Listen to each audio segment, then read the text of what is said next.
Okay, student, let's continue our fourth part. Bipin Babu side and shook his head. तो बिपिन बाबू थोड़ा हिचकिचाते हुए अपने सिर को हिलाते हैं. I have been working too hard, he said at last. आखिर में जब वो चुन्नीलाल कहते हैं कि तुम्हारी याददाश्त तो बहुत अच्छी है, ये सब तुम्हारे साथ क्यों हो रहा है, तुम भूल कैसे सकते हो.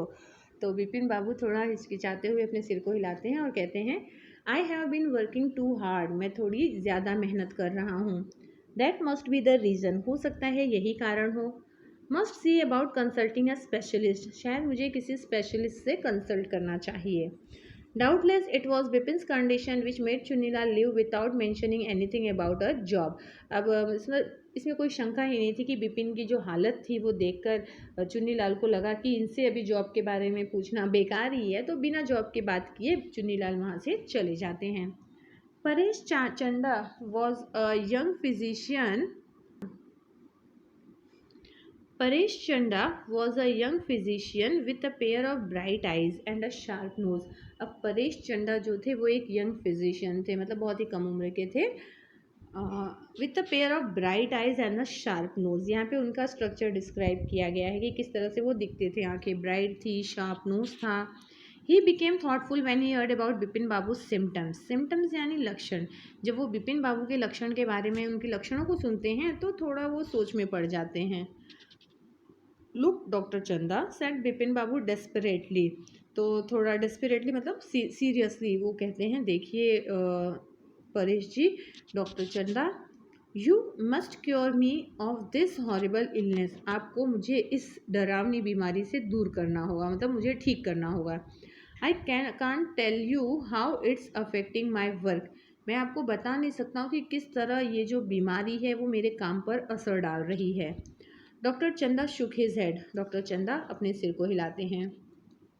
You know what Mister Chaudhary, he said. तो कहते हैं आप जानते हो Mister Chaudhary, I have never had to deal with a case such as your. मैंने आज तक कभी आप जैसे केस को हैंडल नहीं किया, मतलब आपका जैसा केस है ऐसा केस आज तक मेरे पास नहीं आया है. Frankly this is quite outside my field और एक्सपीरियंस. मतलब फ्रैंकली अगर बिना किसी हिचकिचाहट के बोलूँ तो मतलब मेरी फील्ड या मेरे अनुभव से बाहर. This is quite outside my field, मतलब ये मेरे फील्ड से या मेरे एक्सपीरियंस से काफ़ी बाहर की बात है. But I have one suggestion. I don't know if it will work but it's worth a try. It can do no harm. तो कहता है लेकिन मेरे पास एक सलाह है. मैं ये नहीं कहता कि मतलब ये काम करेगा, लेकिन ट्राई करने में क्या हर्ज है, इससे कुछ नुकसान भी तो नहीं होगा. बिपिन बाबू लीन फॉरवर्ड एनेक्सियसली मतलब उत्सुकता से थोड़ा वो आगे की तरफ झुकते हैं, ये जानने के लिए कि आखिर क्या ये सजेशन, क्या सलाह दे रहे हैं. चलो काम करे ना करे, लेकिन ट्राई करने में क्या जा रहा है, ट्राई करने में कोई नुकसान थोड़ी ना है. As far as I can make out said doctor Chanda, and I think you are of the same opinion. You must have been to Ranchi, but due to some unknown reason, the entire episode had slipped out of your mind. तो doctor चंदा कहते हैं कि जहाँ तक मैं अगर देख सकता हूँ तो मेरा भी तुम्हारी तरह ही ओपिनियन है कि शायद तुम रांची गए हो, लेकिन रांची जाने का जो पूरा वो इंसिडेंट है, वो एपिसोड है, किसी कारण से तुम्हारे माइंड से वो स्लिप हो गया है, निकल गया है. What I suggest is that you go to Ranchi once again. तो मैं तुम्हें ये सलाह देता हूँ कि तुम एक बार रांची वापस जाओ. The site of the place may remind you of your trip. तो वो जो जगह है, वो जो जब तुम रांची जाओगे तो वहाँ का जो नज़ारा होगा, जो जगह है, शायद तुम्हारे ट्रिप के बारे में कुछ याद दिलाए. This is not impossible. और ये असंभव भी तो नहीं है. कई बार ऐसा होता है ना कि हमें याद नहीं आता कि हम वहाँ गए हैं, लेकिन दोबारा जब आप वहाँ जाते हो, उन जगहों को देखोगे तो आपको याद आएगा अरे यहाँ तो मैं पहले आ चुका हूँ. More than that I cannot do at the moment मोमेंट. इससे ज़्यादा मैं इस समय कुछ नहीं कर सकता. I am prescribing a nerve tonic and a tranquilliser. तो ट्रैंक्विलाइज़र किसे कहते हैं? तो ट्रैंक्विलाइज़र का मतलब होता है medicine to reduce stress and anxiety, मतलब दवा जिससे चिंता और तनाव दूर हो सके. तो कहते हैं वो, मतलब डॉक्टर चंदा कहते हैं कि इस समय मैं और कुछ नहीं कर सकता हूँ, मैं सिर्फ तुम्हें एक नर्व टॉनिक और एक ट्रैंक्विलाइज़र दे सकता हूँ. स्लीप इज़ एसेंशियल, मतलब नींद बहुत ज़रूरी है. और the symptom will get more pronounced. या तो अगर आप नींद अच्छे से नहीं लोगे तो ये सिम्टम्स, ये जो लक्षण हैं, ये और ज़्यादा बढ़ जाएंगे. Bipin Babu felt somewhat better the next morning. तो दवा लेने के बाद बिपिन बाबू को अगली सुबह थोड़ा अच्छा महसूस हो रहा था। आफ्टर ब्रेकफास्ट ही rang up his office, gave some instruction and then procured a first class ticket for Ranchi for the same evening। तो अब ब्रेकफास्ट के बाद विपिन बाबू जो है अपने ऑफिस फ़ोन करते हैं, कुछ इंस्ट्रक्शन देते हैं, कुछ बताते हैं वहाँ पर। उसके बाद प्रोक्योर्ड मतलब क्या होता है कि मतलब थोड़ी मुश्किल में आ जाना। तो थोड़ा मुश्किल में फटाफट वो उसी शाम की मतलब उस दिन शाम की अपनी रांची की ticket first class ticket book करा लेते हैं। ओके, अब हम हमारे फोर्थ पार्ट पे आए हैं। Getting off the train at Ranchi next morning he realised at once that he had never been there before. अब स्टेशन पे उतरते ही सबसे पहला अनुभव उनको यही आता है। वो बहुत कोशिश करते बट उन्हें लगता है कि वो यहाँ पर कभी पहले नहीं आए हैं। He came out of the station, took a taxi and drove around the town for a while। फिर स्टेशन से बाहर आकर वो एक टैक्सी बुक करते हैं और फिर वो पूरे शहर का एक चक्कर लगाते हैं। He realized that the streets, the buildings, the hotels, the bazaar, the Morabadi hill, with none of these had he the slightest acquaintance। acquaintance मतलब होता है familiar। तो जब वहाँ के सड़कों को, वहाँ की बिल्डिंगों को, होटल, बाज़ार, जो मोराबड़ी हिल था, उन सभी चीज़ों को देखकर उन्हें लगता है कि मतलब ये ऐसी एक भी चीज़ें नहीं हैं जिनसे पहले कभी उनकी मुलाकात हुई हो या इन चीज़ों को उन्होंने पहले कभी देखा हो। Would a trip to the Hundru falls help. फिर वो सोचते हैं कि हुड्रो फॉल की ट्रिप क्या कोई मदद कर सकती है, क्योंकि हुड्रो फॉल्स पे ही वो गिरे थे। He didn't believe so, but at the same time he didn't wish to live with the feeling that he hadn't tried enough। अब उनको विश्वास तो नहीं था, लेकिन फिर भी वो इस बात को लेकर नहीं जा सकते थे कि उन्होंने कोशिश नहीं की। मतलब अगर वो हुड्रो फॉल्स गए बिना ही चले जाते हैं तो उनको ऐसा लगता है कि शायद वो वहाँ पर नहीं गए, तो उन्होंने कुछ छोड़ दिया है। So he arranged for a car and left for Woodrow in the afternoon। तो वो एक कार का अरेंजमेंट करते हैं और हुड्रो फॉल्स के लिए दोपहर में निकल जाते हैं। At 5 o'clock the same afternoon in Woodrow, two Gujarati gentlemen from a group of picnickers discovered Bipin Babu lying unconscious beside a boulder। तो करीब शाम के मतलब 5 o'clock को सेम उसी आफ्टरनून हुड्रो पर दो गुजराती जो जेंटलमैन थे जो पिकनिक करने वहाँ पर गए थे, वो लोग देखते हैं कि बिपिन बाबू जो है थोड़ा बेहोशी, अनकॉन्शियस मतलब क्या होता है, बेहोशी की हालत में वहाँ पर वो जो बोल्डर्स मतलब चट्टानों पर पड़े हुए हैं।